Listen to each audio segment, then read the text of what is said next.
బట్టబయలైన రహస్యం. క్యాన్సర్ ఒక వ్యాధి కాదు. కేంబ్రిడ్జి విశ్వవిద్యాలయం నుండి ప్రొఫెసర్ నందిదా డిసౌజా చెప్పిన దాని ప్రకారం క్యాన్సర్ అనే పదమే ఒక పెద్ద అబద్ధం. క్యాన్సర్ భూతం పేరు చెప్పి ప్రపంచాన్ని ఎలా భయపడుతున్నారో అందరికీ తెలిసిందే. ఈ భూతం వెనక దాగున్న నిజాన్ని బట్టబయలు చేయటమే ఈ పోస్ట్ యొక్క ముఖ్య ఉద్దేశం.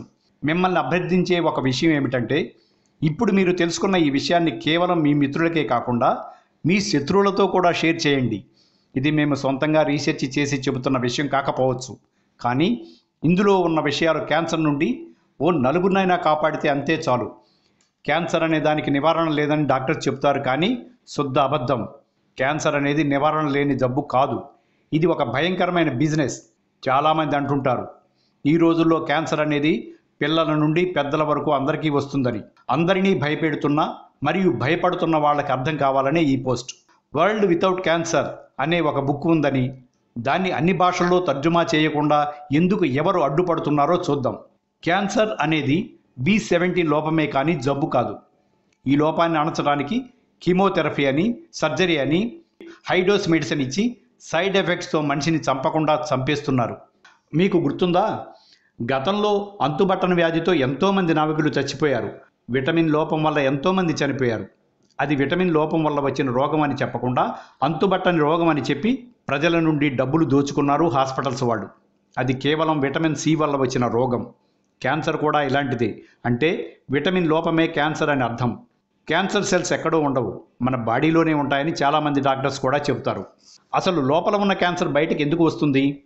మనం దానికి సంబంధించిన విటమిన్లు సరిగ్గా తీసుకోకపోవడం వలన.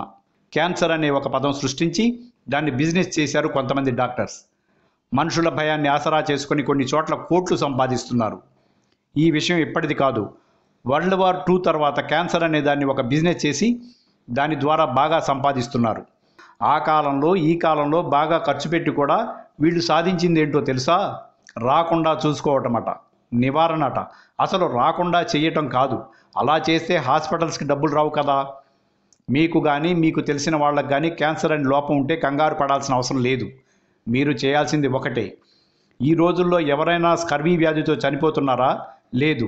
ఎందుకంటే దానికి కారణం విటమిన్ C లోపం అని తెలుసుకొని ఆ లోపాన్ని సరిదిద్దటం వల్ల. మరి క్యాన్సర్ అంటే ఏంటో కూడా తెలుసుకున్నాం కదా. ఆ లోపాన్ని కూడా B17తో పోగొట్టుకోవచ్చు. క్యాన్సర్ రాకుండా చేసుకోవడం చాలా సులువు.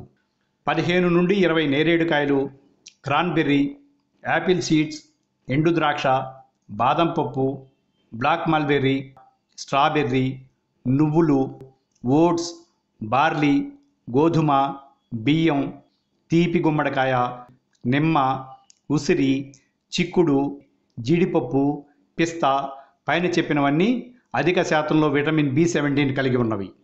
ఈ లోపాన్ని సరిదిద్దుకోవటానికి ఇంకా కొన్ని మార్గాలు ఉన్నాయి. గోధుమ మొలకలు ఒక అద్భుతమైన క్యాన్సర్ నిరోధక మందు. అమెరికన్ మెడిసినల్ ఇండస్ట్రీ ఇప్పుడు ఏం చేస్తుందో తెలుసా? నిషేధించబడిన లిటరైల్ ప్రొడక్షన్ని రహస్యంగా ఇంప్లిమెంట్ చేస్తుంది. ఈ మందుని మెక్సికోలో తయారు చేయించి అమెరికాలోకి రహస్యంగా తరలిస్తున్నారు. క్యాన్సర్ రావడానికి ముఖ్య కారణం ఏంటో తెలిస్తే అవాక్ అవుతారు. అవేమిటంటే వాష్ చేయటానికి వాడే రసాయనాలు, వాష్ బేసిన్ కడగటానికి ఉపయోగించే రసాయనాలు. మీరు మీ ప్లేట్స్ని లిక్విడ్స్తోనే వాష్ చేస్తున్నారు కదా, అలా ఎంత క్లీన్ చేసినా సరే ఆ కెమికల్స్ కొంత మీ ప్లేట్స్లో అలాగే ఉంటాయి. ఆ ప్లేట్లోని ఫుడ్ తింటున్నప్పుడు ఆ ఫుడ్కి కెమికల్స్ అంటుకొని మీ శరీరంలోకి చేరతాయి. దీనికి విరుగుడు ఏంటో తెలుసా? మీరు వెనిగర్తో మీ పాత్రలను క్లీన్ చేసుకోవచ్చు. మీరు కొన్న కూరగాయలను ఒక అరగంట పాటు ఉప్పు నీళ్లలో నానబెట్టండి. తర్వాత మంచినీటితో కడగండి, మరియు దానికి వెనిగర్ని యాడ్ చేయండి. దీనివల్ల క్యాన్సర్ని వ్యాపింపజేసే కెమికల్స్ దూరంగా ఉంటాయి. దయచేసి ఈ పోస్ట్ని అందరితో షేర్ చేయండి. ఈ విషయాలన్నీ కేవలం మీ మిత్రులకే కాకుండా మీ శత్రువులతో కూడా షేర్ చేయండి. క్యాన్సర్ బారిన పడకుండా అందరినీ కాపాడండి. Like and subscribe Eagle Media Works.